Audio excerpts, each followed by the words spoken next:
Hi, everybody. Welcome to our podcast, Black Woman Business. I'm your host, Nokuthula Mgwebile, and we're going to be having lots of fun delving into the different topics surrounded by being black, being a woman, and being in business. Let's go. Since today is April Fool, this was all a joke. Sorry about it. Bye. Oh, hi guys. Sorry, no. I just couldn't resist letting go of an April's Fool moment like that. Again, my name is Nokuthula Mgwebile. I'm your host for this podcast, Black Woman Business. Of course, we're going forward with it. We've been waiting forever and we've been circulating this day. So definitely we're going ahead with it. Fine. Let's hit the ground running. I'm very honored to have you at our very first insert. What's going to happen is I'm going to give a deep intro of myself, and then we're going to talk about the nitty-gritties of starting your own business, the thought process involved in starting your own business.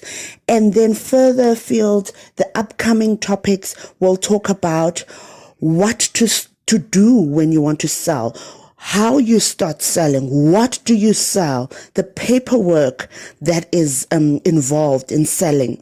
We're also going to displace a few myths, and one that really comes to mind is the one about pull her down syndrome, PhD. I mean, things like that don't exist, guys. Obviously, we know that, but it's fine.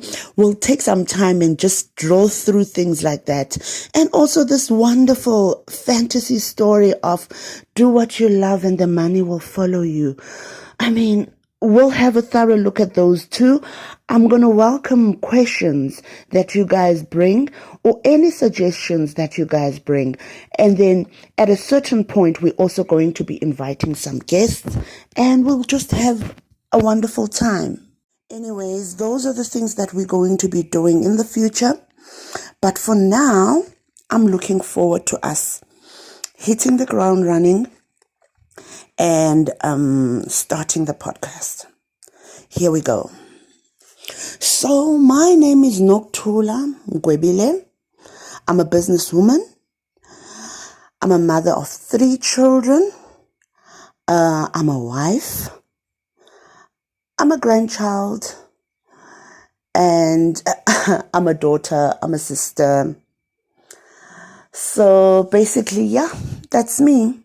So I started the business, Sinac Group, in 2013. That time, the business wasn't registered.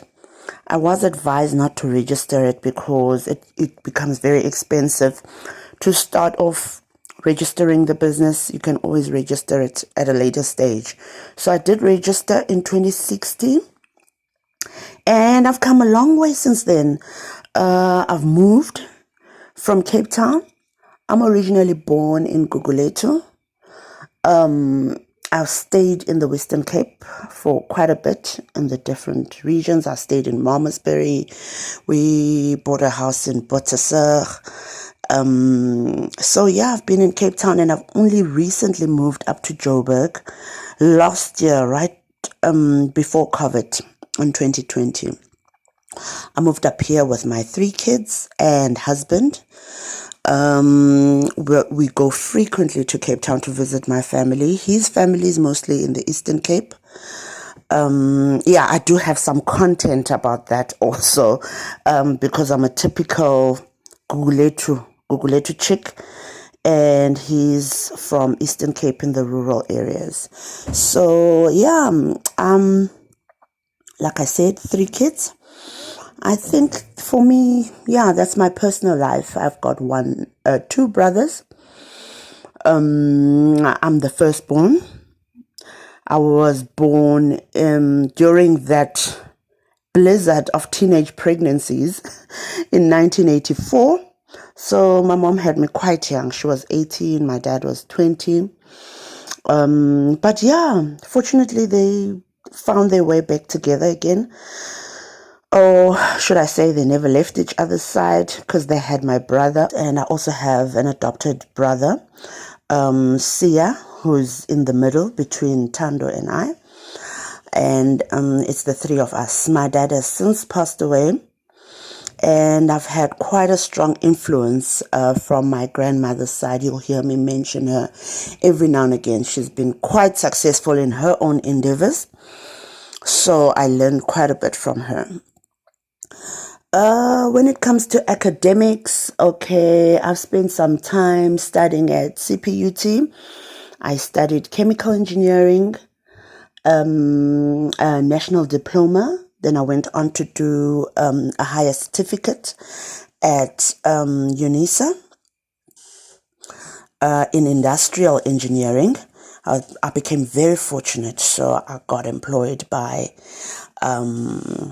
PetroSA, the refinery. Did some in-service training there, and then off to Chevron, the refinery in Milnerton. And then afterwards worked at Koeberg, the Nuclear Power Station. So yeah, but in any case, none of those academic or work experiences have landed me any of the contracts that I have currently in business. In actual fact, I'd say if you can count your money, you're good to go. So let's hit it off then. I think we're done with my personal side. If you guys want to post some questions, wanting to know a bit more, I'm welcome to that. I'm an open book. I love talking about myself. Oh my word. Is it good to admit that? But yeah, anyway, that's just how it is, okay? Basically, what I want to really look into this week is the thought process that comes into stepping out and launching yourself into any space, really. Not only just business, launching yourself as a woman, launching yourself as a mother, launching yourself as a partner, giving yourself and giving, just being vulnerable to the situation. The business also requires you to be that way.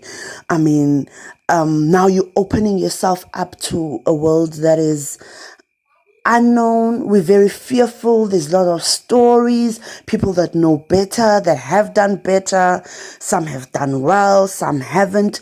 It's a scary place to be. It's a dicey place to be. But I just want to put in some reassurance to you today and say, this is a passage that I read in Rick Warren's book, A Purpose-Driven Life. And it really shook my ground, and it made me look at things in a different perspective. This passage talks about there's a reason why you were born at this time. There's a reason why you were born the gender that you are. There is a reason why you were born the race that you are, thinking the way you are. There's a fulfillment that can only be done by you, not any other person. So the reason why you are youth today at this time of a pandemic, there is a woman like you walking on ground, at this time, thinking the thoughts that you have, having the dreams that you have. There's a purpose for that. And nobody else can fulfill the things that you can do on earth except for you. They labeled for you. Guys, this really touched me. It shook me. I read it some years ago. I think it was 2015. It got me really thinking, because we always walk into a place thinking,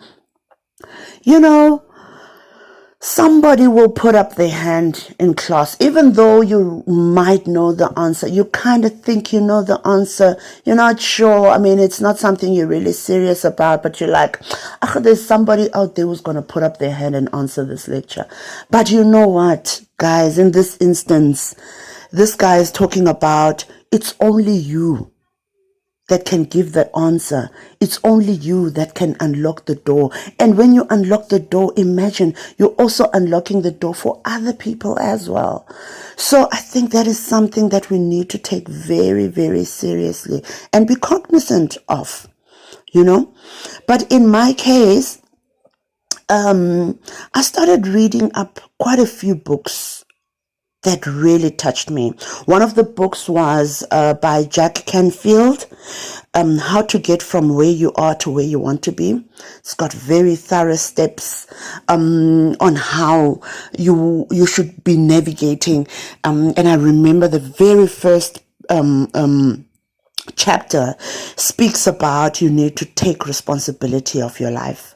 The reason why you are at the place that you are at the moment is because of the choices that you have made, and circumstances have put you where you are, but the way that you've chosen to respond to them is the reason why you are where you are. So, I mean, also that book really got me going.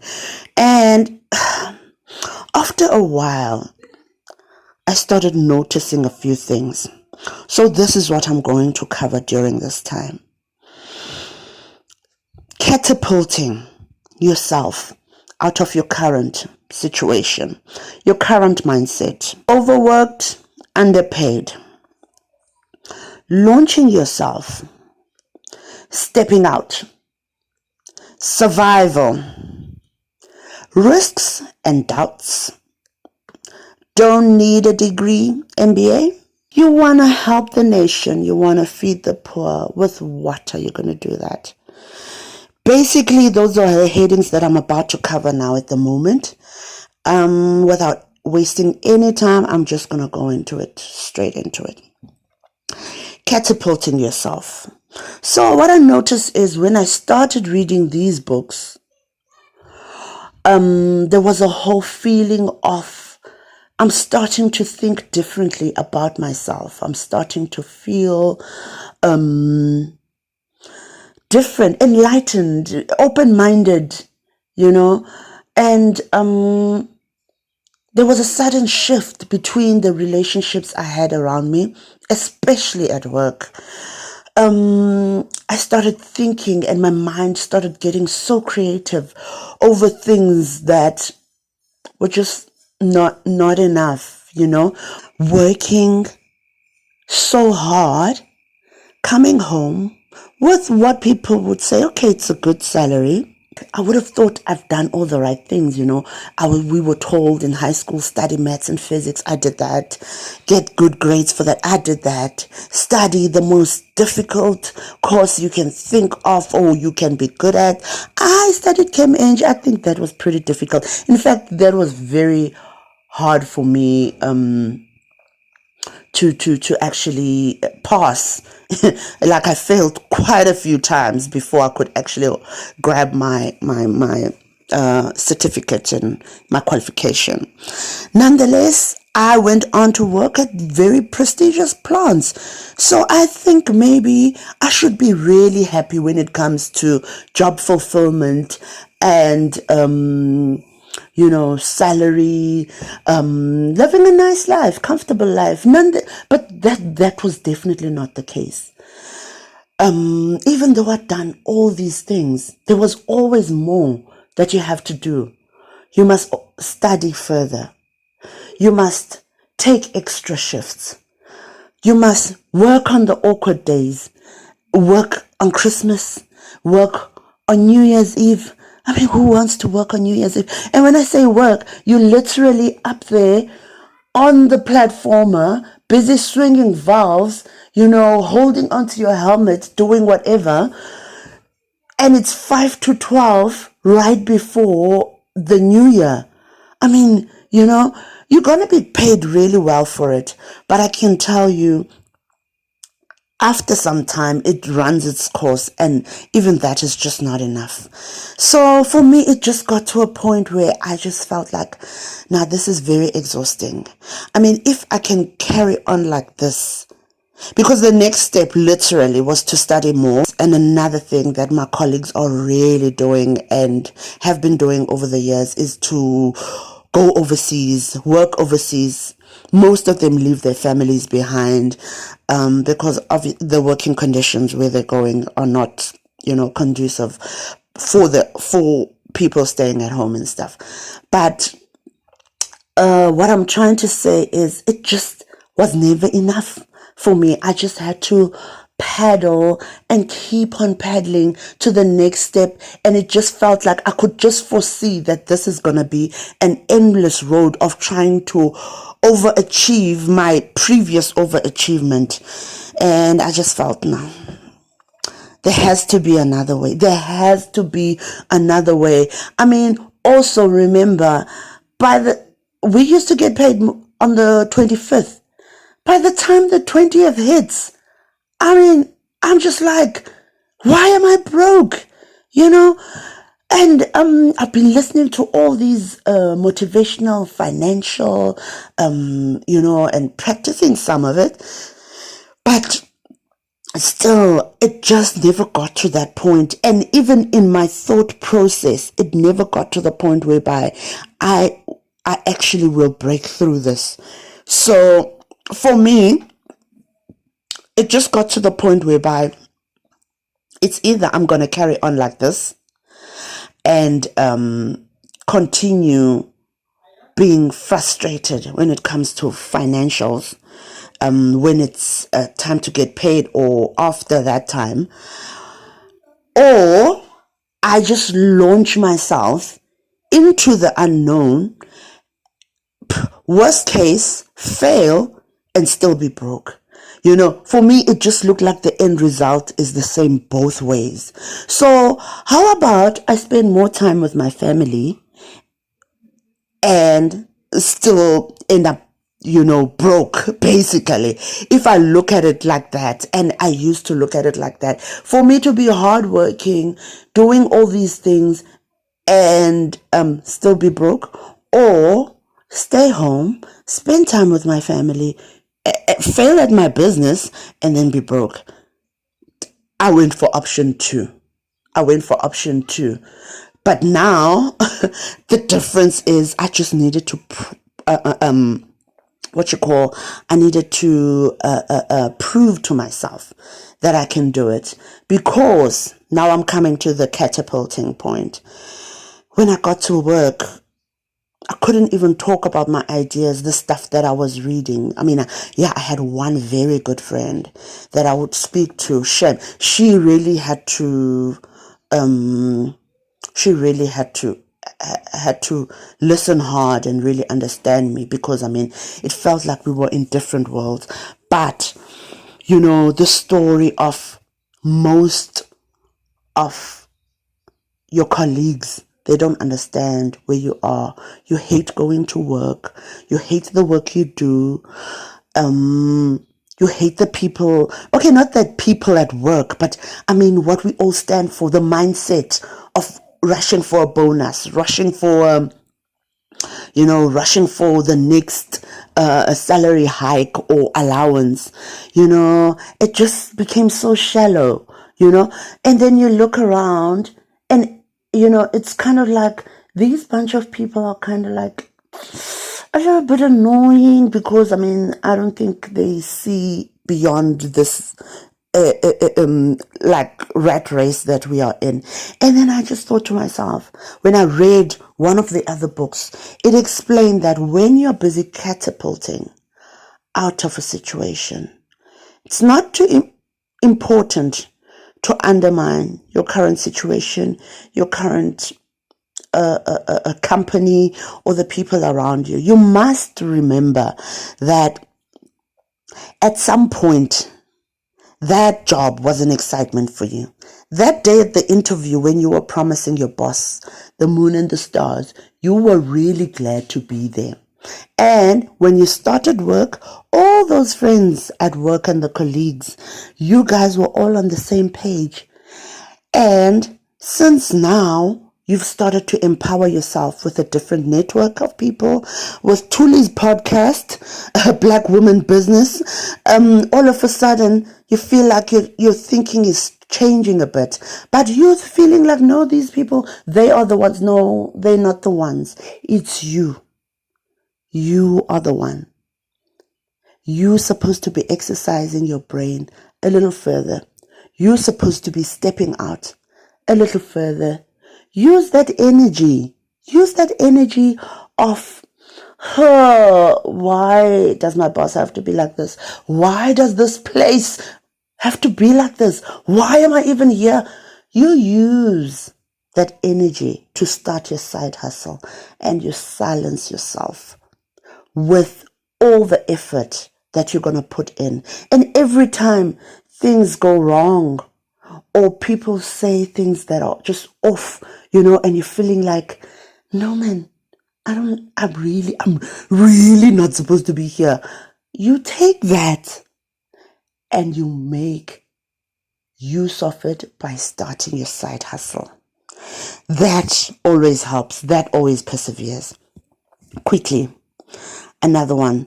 This overworked and underpaid story, also same. Scenario is at work. You're feeling like, why?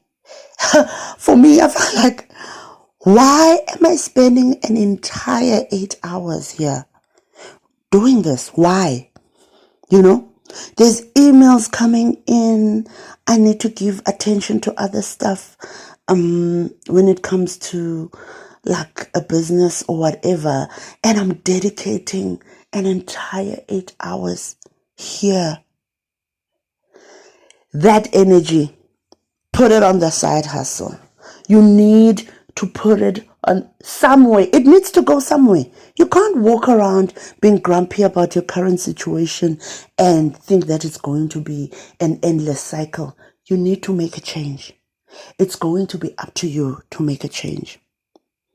Launch yourself. Launch yourself. Because what else is there to do? Are you going to die in this cycle? Are you going to keep on whining about how things are so terrible? Like, I hate this job, I hate waking up, I hate traveling for these people, leaving my family. Like, when are you going to make a decision? Because it's never going to end until you decide to launch yourself in some way. And another point, start. And start now. Success is married to an urgency of doing things, to an urgency. Like you must move, even in a small way. Nokuthengisa into ezincinci, selling whatever that you can get your hands onto. And guys, let me, before I even get there, let you know, Uba, this thing of I'm waiting to start a business, and this thing of I must wait until I register. No, guys. No. Registration is not a business. A business is buying something and selling it, making a profit. That is business. This story of trying to create excuses for you to not start a business, no, stop. If I can think back, my side hustle, my very first side hustle was to move out of my mom's, move out of our house in PetroSA and rent it out. So that was a side hustle because we've got income coming in from there, and also fortunately for us, it was a little bit more than what the bond required. Even more fortunate for us, from manifestation, we got a tenant that would pay us annually. You can imagine. This first money of my side hustle came in. I was still in training at Koeberg for my next plant. Came on Random Wednesday, 7th of the month, 150,000 into my bank account. Guys, I'm just like, hey, there's another life out there. If things like this can happen. For me, that was the beginning. It really switched on a light bulb. I mean, this thing of waiting until the 25th, by the time that you get to the 25th, listen, you try to grab onto anything that moves. It should be enough confirmation that this is not the life. There's more to life than this.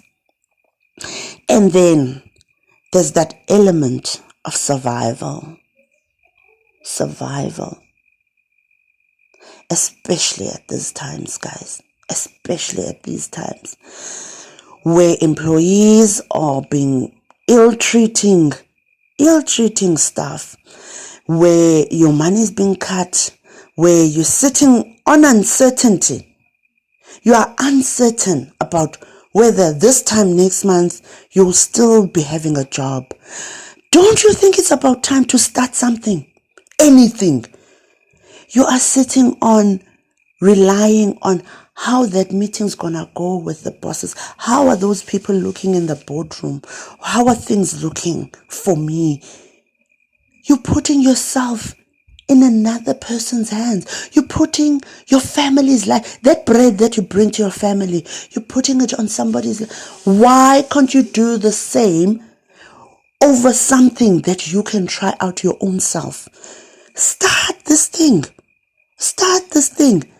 If you are thinking you are not at risk, if you are thinking you're not risking already by sitting in this position that you are in, you've got another thing coming. You have another thing coming. So my main message here, and I will repeat, start now. There's no other time. I didn't know last week this time that I'd be doing this podcast. I was just hit with a plethora of questions from my Facebook friends, from my WhatsApp friends, from my close friends, people asking me all sorts of things about business. And I thought, you know what? No. It just got to its climax. And then I just thought, no, I need to do something that is going to be more like I can spread it easier, So that is why I'm also finding myself here. So the magic about this thing is that you don't need a degree, you don't need an MBA, you don't need to be a certain way. The woman that you are, being born at this time, right at this moment, thinking the thoughts that you have, being surrounded by the people that you are is enough. It's enough to execute a start. And a start is what you need right now. So guys, I think I'm going to wrap it up nicely. For me, the main factor also was that I really wanted to donate. I grew up a very generous person. I don't know about now. But I used to donate a lot of my time at an old age home in Gugulethu, and also wanted to donate so much money. And there was always this element of, if I'm giving this, how much am I going to be left with? It drove me nuts. And I thought, if there's any chance that I can make enough that I don't have to worry about that, listen, I'll do it. For me, that was also the main driving thing. And I remember saying that to many of my friends. So, the mindset shift. Choosing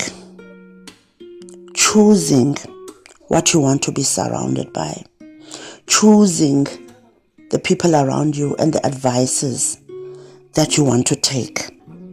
Being disciplined in choosing, to the point that, for me, my brother taught me this, like, you don't have to view all the statuses that pop up in your eye on your WhatsApp, and I spend quite a bit of time on my phone and also reading. we chose not to have a TV since we moved out here. So even the kids don't have a TV to watch. So I mute all my WhatsApp statuses. I mute them. And then if I feel like Tamara Namhlanje, I'll go into her. If I feel like Uzoli, I'll go into her. If I feel like my husband even, I'll go into him. But not always, but yeah. Since it's again just being selective in the network that you bring around you.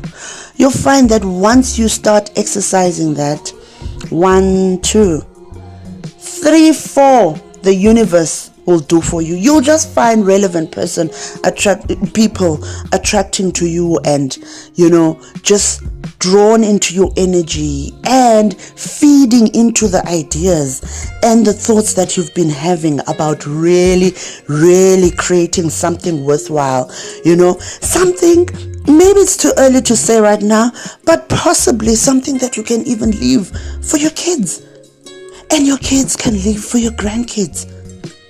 It's a possibility. So ladies, I'll see you on the next podcast. I hope you enjoyed this. I did. Thank you very much. See you next time. Ciao, ciao.